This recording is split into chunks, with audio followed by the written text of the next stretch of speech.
হেই বন্ধুরা, আজকে আমি হাজির হয়েছি 2021 সালে মুক্তিপ্রাপ্ত একটি American science fiction action movie the Tomorrow War নিয়ে। এই মুভিটি তৈরি হয়েছে টাইম ট্রাভেল কনসেপ্টের উপর ভিত্তি করে, যেখানে দেখানো হয়েছে ভবিষ্যতের এক ভয়ঙ্কর এলিয়েন যুদ্ধের জন্য ভবিষ্যতের মানুষেরা অতীতে এসেছে, যাতে তারা অতীতের মানুষদের সাহায্য নিয়ে তাদের নিজেদের ভবিষ্যৎ পৃথিবীকে রক্ষা করতে পারে। এই মুভিটির IMDb রেটিং 6.6 আউট অফ 10। তাহলে আর বেশি দেরি না করে চলো ভিডিওটা শুরু করা যাক। মুভির শুরুতেই আমরা দেখতে পাই কিছু মানুষ আকাশ থেকে একটি বিল্ডিং এর সুইমিং পুলে পড়ছে, যার পরে তারা তাদের হাতিয়ার নিয়ে হামলা করার জন্য রেডি হচ্ছে।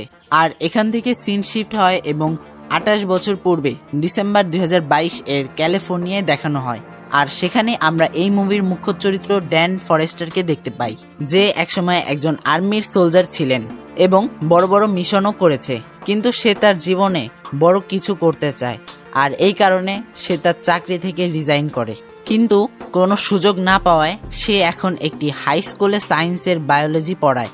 আজকে বড়দিন, যার কারণে ড্যান এর বাড়িতে সবাই আনন্দ করছে এবং এখানে আমরা ড্যান এর স্ত্রী কলোনেল ও তার মেয়ে মিউরিকে দেখতে পাই। যার পরে ড্যান তার স্ত্রীকে জানায় যে আজকে তার চাকরির ইন্টারভিউ। আর এখানেই আমরা জানতে পারি ড্যানের বাবা ড্যানকে অনেক বছর আগে তার বাড়ি থেকে বের করে দিয়েছে, কিন্তু এখন সে তার ভুল বুঝতে পেরে ড্যানের সাথে কথা বলার চেষ্টা করছে। কিন্তু ড্যান চায় না যে তার বাবা আর তাদের সঙ্গে কোনো যোগাযোগ রাখুক। যখন সে তার ইন্টারভিউ দিতে যাবে, আর তখনই সেই কোম্পানির ম্যানেজার তাকে ফোন করে জানায় যে এই কাজের জন্য তারা অন্য কাউকে বেছে নিয়েছে, তাই তাদেরকে আর ড্যানকে লাগবে না। যা শুনে ড্যান খুবই রেগে যায় এবং তার হাতে থাকা ফাইলগুলো ফেলে দেয় এবং তারপরে সে তার বাড়িতে ফিরে আসে। তারপরে যখন সবাই মিলে একসাথে টিভিতে ফুটবল ম্যাচ দেখছিল, তখন খেলার মাঝে সেই স্টেডিয়ামে একটা টানেল তৈরি হয়, যা দেখে সবাই আতঙ্কিত হয়ে পড়ে। আর তখনই সেই টানেল থেকে কিছু সোলজার বেরিয়ে আসে এবং সবাইকে শান্ত হতে বলে। যার পর তারা জানায় যে তারা ভবিষ্যৎ থেকে 30 বছর পেছনে এসেছে, কারণ ভবিষ্যতে মানব জাতি একটি ভয়াবহ যুদ্ধে জড়িয়েছে। আর তাদের এই যুদ্ধ কোনো মানুষের সাথে নয়, বরং এলিয়েনদের সাথে। কিন্তু ভবিষ্যতের মানুষ একেবারেই তাদের সাথে পারছে না এবং ভবিষ্যতের মানব জাতি প্রায় শেষের দিকে, তাই তারা ভবিষ্যৎ থেকে বর্তমান সময়ে এসেছে সাহায্যের জন্য। যদি তারা ভবিষ্যৎ থেকে আসা মানুষদেরকে সাহায্য না করে, তাহলে ভবিষ্যতে পরবর্তী 12 মাসে পুরো পৃথিবীর মানব জাতির নাম মুছে যাবে। যার মানে আজ থেকে ঠিক 30 বছর পর পৃথিবীতে কোনো মানুষের অস্তিত্ব থাকবে না। আর এখান থেকে সিন শিফট হয় এবং এই ঘটনার 12 মাস পর দেখানো হয়, যেখানে দেখা যায় পৃথিবীর সমস্ত দেশ তাদের সামরিক বাহিনীকে আরো শক্তিশালী করেছে, যাতে তারা ভবিষ্যতে গিয়ে এলিয়েনদের সঙ্গে যুদ্ধ করে মানব জাতির অস্তিত্বকে টিকিয়ে রাখতে পারে। তাই তারা 1000 জন সোলজারকে ভবিষ্যতে পাঠায়। যে মেশিনের সাহায্যে তারা ভবিষ্যতে যাবে, সেই মেশিনটির নাম জাম্পলিং। এটি এমন একটি যন্ত্র যেটির সাহায্যে ভবিষ্যৎ ও বর্তমানের মধ্যে একটি টানেল তৈরি হয়। এখানে আমরা জানতে পারি ভবিষ্যতে যেই এলিয়েনদের সঙ্গে তারা যুদ্ধ করবে, সেই এলিয়েনরা টানা 6 দিন যুদ্ধ করে একদিন বিশ্রাম করে। এই একদিন তারা কোনো যুদ্ধ করে না। আর এই সুযোগেই সেখানে সোলজার পাঠানো হয়। প্রথম 1000 জন সোলজারের মধ্যে মাত্র হাতে গোনা কিছু সোলজার ফেরত আসে, তাই তারা ঠিক করে যে সাধারণ জনগণকেও তারা যুদ্ধে পাঠাবে। যে কালকে সাধারণ মানুষ ছিল, সে আজকে একজন সোলজার হয়ে যায়। এভাবে অনেক মানুষ ভবিষ্যতে যায়, কিন্তু অর্ধেকের বেশি মানুষ সেখানেই মারা যায়। আর যারা ফেরত আসে তারা খুবই আতঙ্কিত হয়ে পড়ে। যার কিছু সময় পর ড্যান যখন তার বায়োলজি ক্লাস করাচ্ছিল, তখন তার ফোনে একটি ইমার্জেন্সি অ্যালার্ট আসে, যার জন্য তাকে তার কাছের MEPS অফিসে উপস্থিত হতে হয়। এখানে MEPS দ্বারা বোঝানো হয়েছে এক ধরনের মিলিটারি প্রসেসিং সেন্টার, যেখানে বিভিন্ন মানুষদের ভবিষ্যতের যুদ্ধের জন্য প্রস্তুত করা হয়। তারপর যখন ড্যান সেখানে যায়, তখন ড্যানকে তারা পরীক্ষা করে এবং তার হাতে একটি ব্যান্ড পরানো হয়, যেটির সাহায্যে সে ভবিষ্যতের যুদ্ধে হারিয়ে গেলে তাকে খুঁজে বের করা যাবে এবং এটি তার মিশন শেষ না হওয়া পর্যন্ত হাত থেকে বের হবে না। যখন এই বিষয়টি ড্যানের স্ত্রী জানতে পারে, তখন সে ড্যানকে পরামর্শ দেয় সে যেন তার বাবার কাছে যায়, কারণ একমাত্র তার বাবাই পারবে এই ব্যান্ডটিকে খুলতে।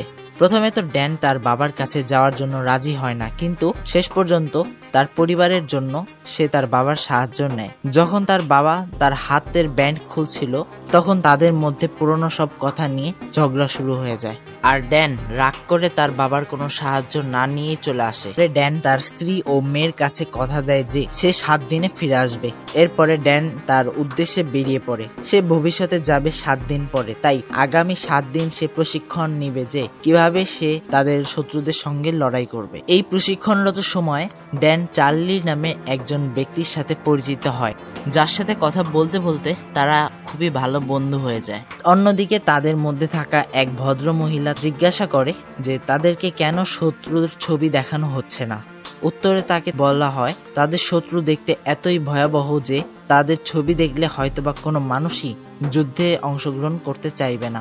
যার পরে যখন সবাই নিজেদের কাজ করছিল তখনই একটি অ্যালার্ম বেজে ওঠে, আর তাদেরকে বলা হয় যে ভবিষ্যতে যেই স্থানে এলিয়েনদের নিয়ে গবেষণা করা হচ্ছে সেই স্থানে এলিয়েনরা হামলা করেছে, যার জন্য তাদেরকে 4 দিন আগেই ভবিষ্যতে পাঠানো হবে। যার পরে সবাই লাইনে দাঁড়ায় এবং তাদেরকে সেই টানেলের সাহায্যে ভবিষ্যতে পাঠানো হয়। কিন্তু ভবিষ্যতে পাঠানোর সময় মেশিনে কিছু সমস্যার কারণে তারা বিভিন্ন জায়গায় পড়তে থাকে, আর তখনই ড্যান ও তার কিছু সঙ্গীরা একটি বিল্ডিং এর ছাদের সুইমিং পুলে পড়ে যায়, আর সেই সিনটি আমাদেরকে মুভির শুরুতেই দেখানো হয়েছে। তারা সবাই যখন আশেপাশের পরিবেশ দেখছিল তখন তাদের কমান্ডার তাদের সঙ্গে যোগাযোগ করে এবং ড্যান নিজের পরিচয় তাকে জানায়, আর তখন সেই কমান্ডার ড্যানকেই তাদের টিমের লিডার বানায় এবং বলে সেখানে একটি বিল্ডিং এ কিছু গবেষককারী আটকে পড়েছে, যাদেরকে বাঁচানোই এখন তাদের মিশন।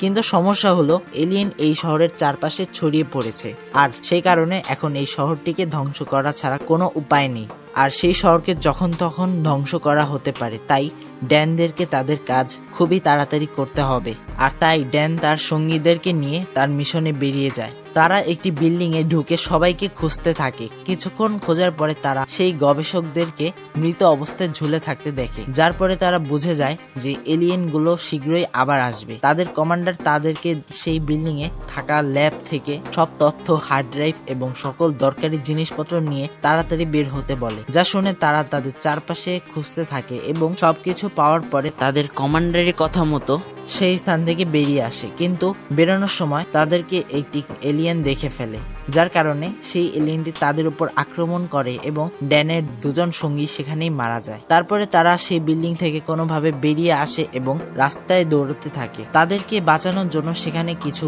গাড়ি আসে, কিন্তু সেই এলিয়েনগুলো সেই গাড়িগুলোকেও ভেঙে ফেলে এবং তাদের উপর আক্রমণ করতে থাকে। যার পর ড্যান ও তার টিম কোনোভাবে সেখান থেকে বেরিয়ে দূরে যেতে থাকে, আর তারা যখন পালাচ্ছিল তখন তাদের মধ্যে 2 জন সোলজার সামনে না এগিয়ে সেই এলিয়েনদেরকে মারার জন্য সেখানেই থেকে যায়, আর অন্যদেরকে তখন পালিয়ে যেতে বলে। আর যখন তারা পালাচ্ছিল আর তখনই 2টি ফাইটার জেট সেখানে উপস্থিত হয়ে বম ফেলতে থাকে, যার কারণে পুরো শহরটি ধ্বংস হয়ে যায়।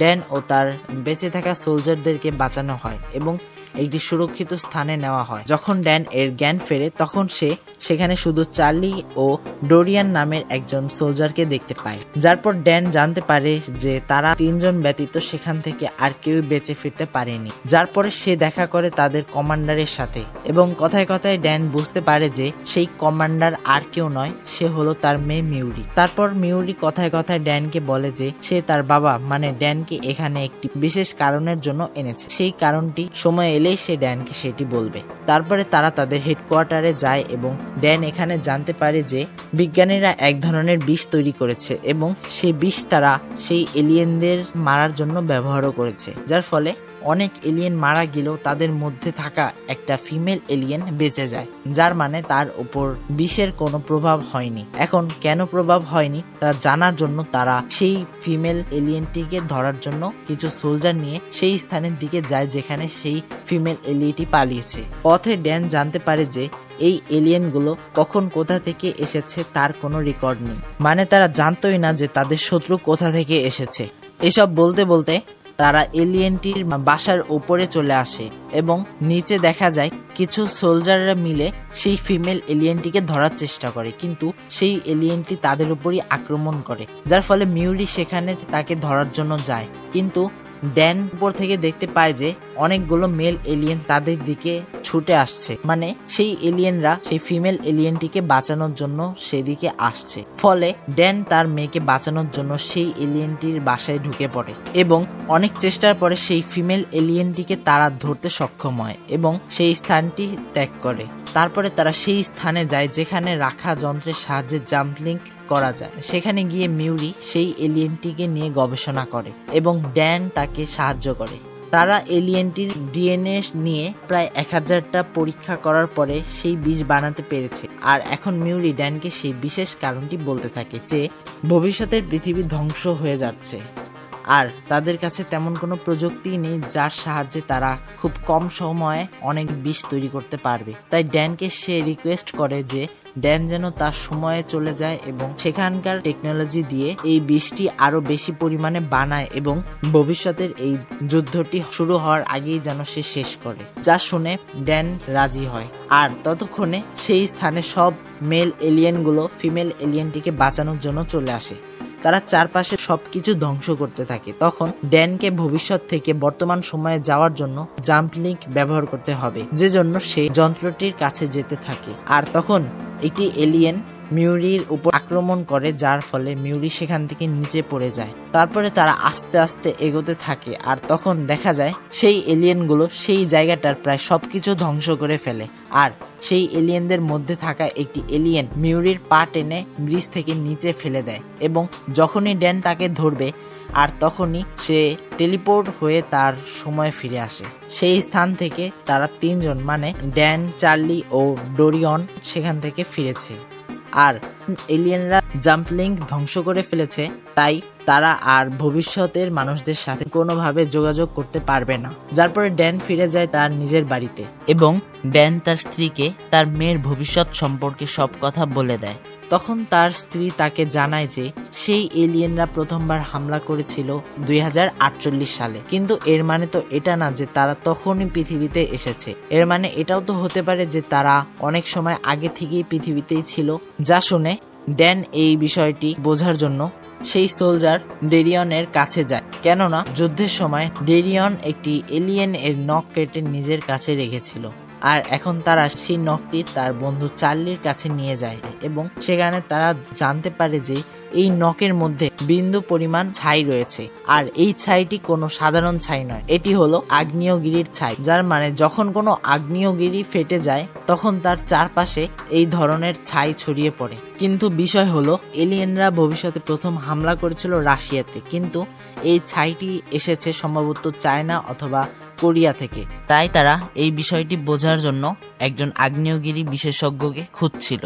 আর তখন ড্যানের মাথায় আসে যে তার ক্লাসে একটি স্টুডেন্ট আছে যে আগ্নেয়গিরি সম্পর্কে অনেক কিছু জানে, তার নাম মার্টিন। তারপর তারা মার্টিন এর কাছ থেকে জানতে পারে তারা যেই ছাইটি সংগ্রহ করেছে সেই ছাই আজ থেকে প্রায় 1000 বছর আগের, যখন চায়না ও কোরিয়ার মধ্যবর্তী স্থানে থাকা একটি বিশাল আগ্নেয়গিরি ফেটে যায়, সেই ছাই অর্ধেক পৃথিবী জুড়ে ছড়িয়ে পড়ে, যার কিছু সময় পরই চারপাশে বরফ জমতে থাকে। যার পরে ড্যান মার্টিনকে রাশিয়ার সেই জায়গা বের করতে বলে যেই জায়গায় এই ছাইটি পাওয়া গিয়েছে। যার পরে মার্টিন তার ল্যাপটপ দিয়ে রাশিয়ার সব থেকে বড় তুষার নদী খুঁজে বের করে। আর এই তুষার নদীতে 400 মিটার খনন করে বিজ্ঞানীরা সেই ছাই পেয়েছে। যার পর ড্যান বুঝতে পারে যে এলিয়েনরা 1000 বছর আগে পৃথিবীতে এসেছিল, কিন্তু সেই সময় বরফ জমার কারণে তারা বরফের নিচে আটকে পড়ে। যার পরে 1000 বছর পর ভবিষ্যতে যখন রাশিয়ায় বরফ গলে যায় তখন তারা বের হয়ে প্রথমে রাশিয়ায় হামলা করে। ড্যান এখন ঠিক করে যে সে ভবিষ্যতে তাদের বের হওয়ার আগেই মানে এই মুহূর্তেই তাদেরকে বরফের নিচে গিয়ে মেরে ফেলবে। এলিয়েনদের অবস্থান ড্যান যেহেতু জেনে গেছে তাই সে সরকারের কাছে সাহায্য চায়, কিন্তু তার কাছে এলিয়েনদের নিয়ে কোনো প্রমাণ না থাকায় সরকার তাকে কোনো সাহায্য করে না।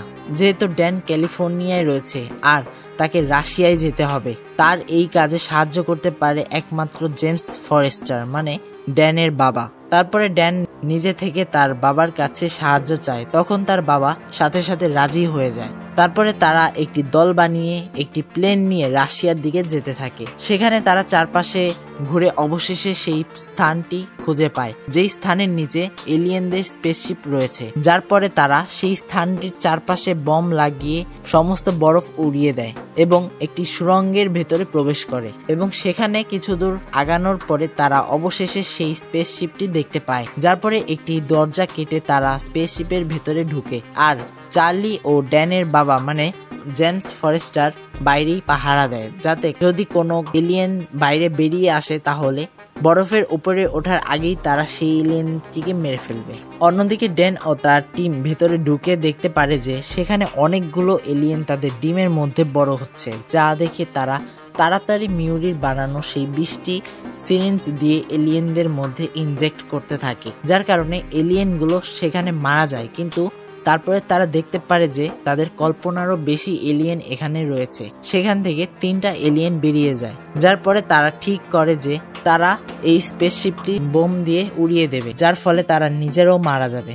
তারা আগে ড্যানকে বেরিয়ে আসতে বলে, যাতে যেই এলিয়েনগুলো বাইরে বেরিয়েছে তাদেরকে সে বরফের উপরে ওঠার আগেই মেরে ফেলতে পারে। ড্যান প্রথমে রাজি হয় না, কিন্তু অবশেষে কোনো উপায় না পেয়ে সে বেরিয়ে আসার জন্য রাজি হয়ে যায়। বেরিয়ে আসার আগেই ডেরিয়ন তার কাছে থাকা এলিয়েনটির নখ ড্যানকে উপহার দেয়, যা নিয়ে ড্যান যখন বেরিয়ে আসে আর তখনই স্পেসশিপটি ধ্বংস হয়ে যায়। অন্যদিকে বেরিয়ে আসা 3টি এলিয়েনদের মধ্যে 2টোকে চার্লি ও জেমস মারতে সক্ষম হয়, কিন্তু একটি এলিয়েন তাদের হাত থেকে বেঁচে পালিয়ে যায়। আর তখন ড্যান ও তার বাবা সেই এলিয়েনটির পিছু নেয় তাকে হত্যা করার জন্য। তারা সেই এলিয়েনটির উপর গুলি করতে থাকে, কিন্তু তবুও সেই এলিয়েনটি মারা যায় না। তাই তারা সেই বিষ প্রয়োগ করে, কিন্তু সেই এলিয়েনটি এতটাই শক্তিশালী যে সেই বিষের প্রভাব ভালোভাবে হচ্ছিল না। তখন এলিয়েনটি জেমস এর উপরে আক্রমণ করতে যাচ্ছিল, আর তখনই ড্যান পিছন থেকে ডেরিয়ন এর দেওয়া নখ দিয়ে এলিয়েনটির ওপর আক্রমণ করতে থাকে, আর একটি বিষ ভর্তি শিশি এলিয়েনটির মুখে ঢুকিয়ে দেয়, যার ফলে এলিয়েনটি সেখানে গলতে থাকে এবং ড্যান একটা লাথি দিয়ে সেই এলিয়েনটিকে পাহাড় থেকে নিচে ফেলে দেয়। আর সেই এলিয়েনটি পাথরের সাথে ধাক্কা লেগে ছিন্ন বিচ্ছিন্ন হয়ে যায়, মানে এখানেই সেটি মারা যায়। আর এখান থেকে সিন চেঞ্জ হয় এবং আমরা দেখতে পাই সরকার এই বিষয়ে সবকিছু জেনে গিয়েছে, আর তারা এখন দাবি করছে যে এই মিশনটি তারা গোপনে করিয়েছে। যার পরে আমরা ড্যানকে দেখতে পাই যে সমস্ত এলিয়েনদেরকে মারার পরে তার বাড়িতে ফিরেছে, কিন্তু সে একা বাড়িতে ফেরেনি, সাথে তার বাবা মানে জেমস ফরেস্টারকেও সাথে নিয়ে এসেছে। আর যেহেতু সে সমস্ত এলিয়েনদেরকে মেরে ফেলেছে, এর মানে তার মেয়ের ভবিষ্যৎও এখন সুরক্ষিত। যারপরে ড্যান তার বাবাকে তার পরিবারের সঙ্গে দেখা করায়, আর এখানে এই মুভিটি সমাপ্ত হয়। তো বন্ধুরা, কেমন লাগলো আজকের এই ভিডিও? যদি ভিডিওটা ভালো লাগে তাহলে লাইক, কমেন্ট ও বেশি বেশি বন্ধুদের সঙ্গে শেয়ার করুন। আর আমাদের এই চ্যানেলটি একদমই নতুন, তাই চ্যানেলটিকে অবশ্যই সাবস্ক্রাইব করে আমাদের পাশে থাকুন। আর আমি আসছি অন্য কোনো নতুন ভিডিও নিয়ে, আর ততক্ষণের জন্য খোদা হাফেজ।